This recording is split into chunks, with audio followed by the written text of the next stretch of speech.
গণঅভ্যুত্থানে নিহত সাংবাদিক মেহেদী হাসানের পরিবারে নেই ঈদের খুশি। তার ছোট্ট দুই সন্তান আজও অপেক্ষায় আছে বাবা ফিরে আসার।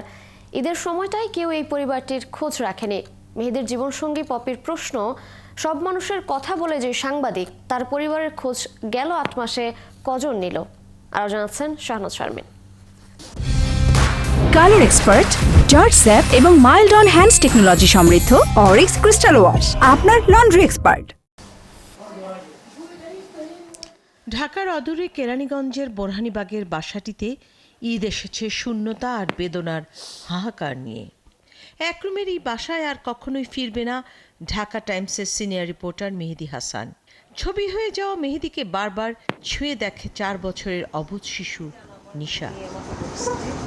বাবা এখনো তার কাছে জীবন্ত ছবির মতোই। সে জানে বাবা বাউফলের দাদা বাড়িতে ছোট্ট ঘরে শুয়ে আছে। দাদির বাসায় ছোট্ট ঘর বানাইছে, ঘরের ভিতরে শুয়ে রয়েছে।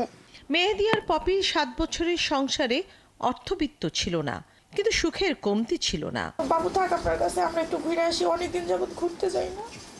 ছুটি করে বাচ্চা নিয়ে পরে আমি ঘুরতে গেছি ওর সাথে। ও ঘুরতে অনেক পছন্দ করতো। রোজার শুরু থেকেই ঈদের অপেক্ষায় থাকতো মেহেদী। চাঁদ রাতে খোঁজ নিত স্ত্রী পপির হাত মেহেদী রঙে রঙিন হয়েছে কিনা।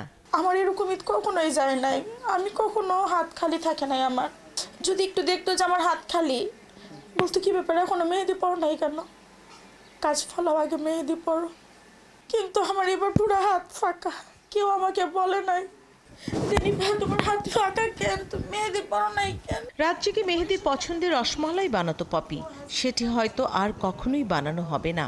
গেল ঈদেও একসাথে বেড়াতে যাবার স্মৃতি এখন পপির বেঁচে থাকার সম্বল।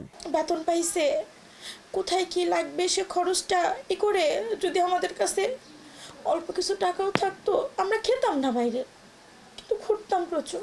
ও আমার হাতে সব রান্না অনেক পছন্দ করতো, কিন্তু ঈদের জন্য স্পেশালি ওর জন্য আমার বানাইতেই হতো রসমালাই।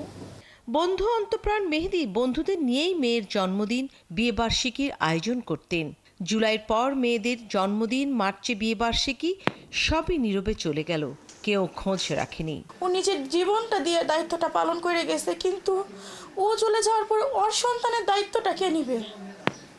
একটা বার কেউ আমার কাছে এসে জিজ্ঞাসা করে না এই যে ভাবি বাচ্চাদের নিয়ে ঈদ কেমন করতেছেন বা রোজা কেমন কাটতেছে আপনার? পপি এখনো মেহেদীর পোশাকগুলো ছুঁয়ে অনুভব করেন তার প্রিয় মানুষকে। মেহেদীর মতো সাংবাদিকরা সবার কথা তুলে ধরে, কিন্তু তারও যে একটি পরিবার ছিল সেটি কেউ মনে রাখে না।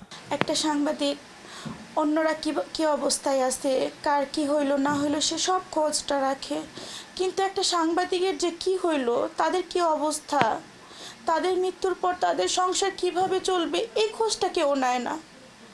এই খোঁজটা কারা রাখবে? শাহনাজ শারমিন, ৭১, কেরানীগঞ্জ, ঢাকা।